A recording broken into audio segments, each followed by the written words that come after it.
Assalamualaikum sahabat setiap Pleman Rumahan dimanapun berada. Bertemu lagi bersama saya Andri Suban, masih di Pleman Rumahan seputar rawatan burung peci dan burung lainnya. Seperti biasa sambil santai sambil berbagi buat teman-teman Pleman, yang mana banyak teman-teman Pleman menanyakan tentang mandi, dan banyak orang yang memandikan burung secara asal, pengen burung cepat gacor, cepat buka paruh, tapi mandiin burungnya asal. Nah, jadi hari ini mau saya bahas tuntas tentang pemandian burung, gimana tahap pemandian burung yang benar.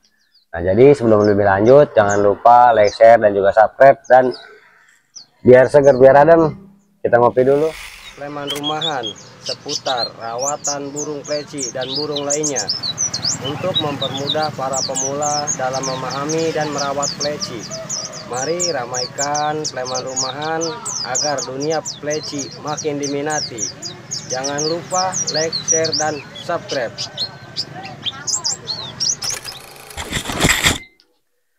Jadi sempat berbincang sama sahabat Pleman mengenai rawatan peci, yang mana ketika diganti air dia mandi, ketika diganti air dia mandi. Karena memang kalau peci seperti itu, kalau dikasih cipuk besar buat minum, kemudian diganti air, dia pasti mandi. Dan kalau terus-terusan mandi, habis diganti mandi lagi, sehari berapa kali mandi, yang ada kebanyakan murung. Jadi kebanyakan murung, ngembung, dan buat gacor itu agak susah. Walaupun menggunakan doping, kalau dengan cara pemandian seperti itu susah.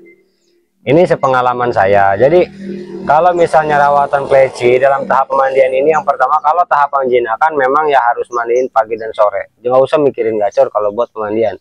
Harus disemprot dengan dipegang. Itu kalau buat rawatan masalah burung supaya jinak. Kalau misalnya buat peningkatan birahi, rawat harian buat burung supaya cepat buka paruh, yang pertama kalau misalnya burung nggak pakai doping. Kalau nggak pakai doping, dimandiin pagi sama sore. Kenapa? Karena untuk menjaga warna burung, kecerahan burung. Kalau misalnya dia dimandiinnya lama, nggak dimandi-mandiin sama seperti penggunaan doping, yang ada bulunya rusak karena terlalu lama bener untuk buka paruhnya. Jadi tetap dimandiin pagi dan sore, atau mungkin pagi aja atau sore aja nggak masalah. Jadi dimandiinnya itu aja. Kemudian setelah perawatan sampai dia buka paruh, perawatan konsisten aja kalau tanpa doping. Jadi mandinya tetap mandi. Kalau misalnya burung tanpa doping, kalau burung tanpa doping jangan dimandikan selama proses penggacoran. Jadi proses buka paruh dengan menggunakan metode doping, tujuannya supaya si burung merangsang, memang panas, pasti panas dia, untuk meningkatkan birahi. Karena ketika dimandiin turun lagi birahinya. Nah sebetulnya kalau misalnya tetap mau dimandiin nggak masalah, dimandiin ya sehari sekali, atau mungkin pagi sore mau dimandiin tetap nggak masalah untuk mempertahankan warna burung. Cuma dari efek pemandian dia bakaran mulur waktu. Jadi mulur waktu, prosesnya mungkin agak panjang. Jadi kalau pengen cepat buka paruh, burung bahan jangan dimandiin dulu selama pemberian doping. Biasanya kalau pemberian doping dengan dosis tinggi itu dimandiin ketika burungnya nanti udah cabul, udah geter-geter birahi. Itu mandiin, bahkan kalau bisa mandinya malam.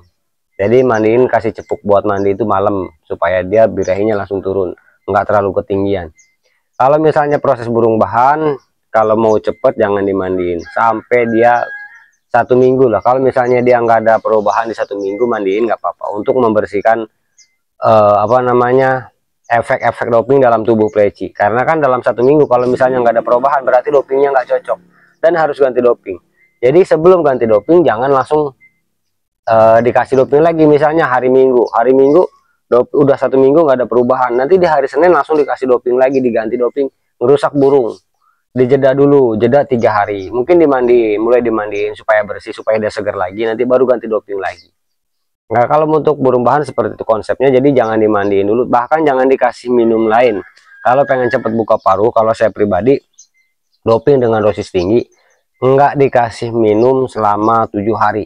Jadi pastiin itu maksimal 7 hari kalau saya, untuk memastikan kinerja. Kemarin jadi yang agak susah ini, kalau nomor 2 4 hari pendopingan burung, mungkin kalau ngelihat prosesnya yang Om Yokan ini yang kemarin 6 ini, kemudian saya doping di 4 hari itu baru saya pental. 4 hari saya pental, yang ini udah buka paruh 1, baru rawatan beda, proses rawatannya beda, langsung mandiin nggak apa-apa kalau udah buka paruh, karena udah rawatan enak. Kalau misalnya burung bahan yang ini nggak saya mandikan, dia masih udah enak, udah tambahin dosis lagi sampai 1 minggu baru saya mandiin sehari. Jadi 2 hari saya kosongin doping, saya kasih doping lagi. Setelah diproses doping nggak dimandiin lagi sampai 1 minggu lagi. Setelah sekarang udah enak main, birahinya udah main, udah kena. Jadi rawatannya tetap konsisten, mandinya tetap pagi mandi.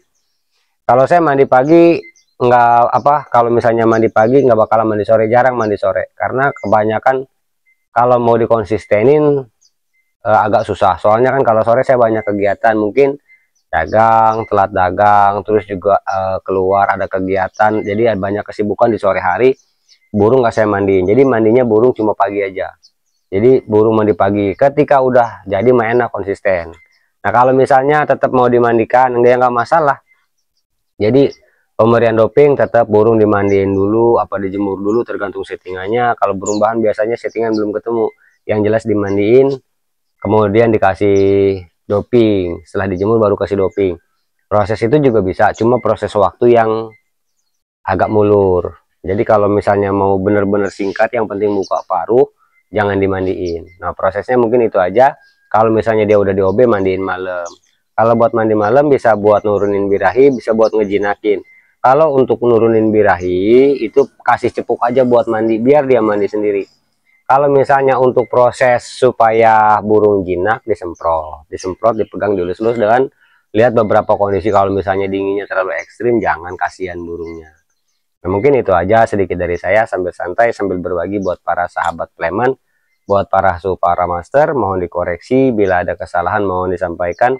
Sekali lagi bukan mengajari apalagi menggurui, sekedar santai sambil berbagi, semoga bermanfaat. Wassalamualaikum warahmatullahi wabarakatuh.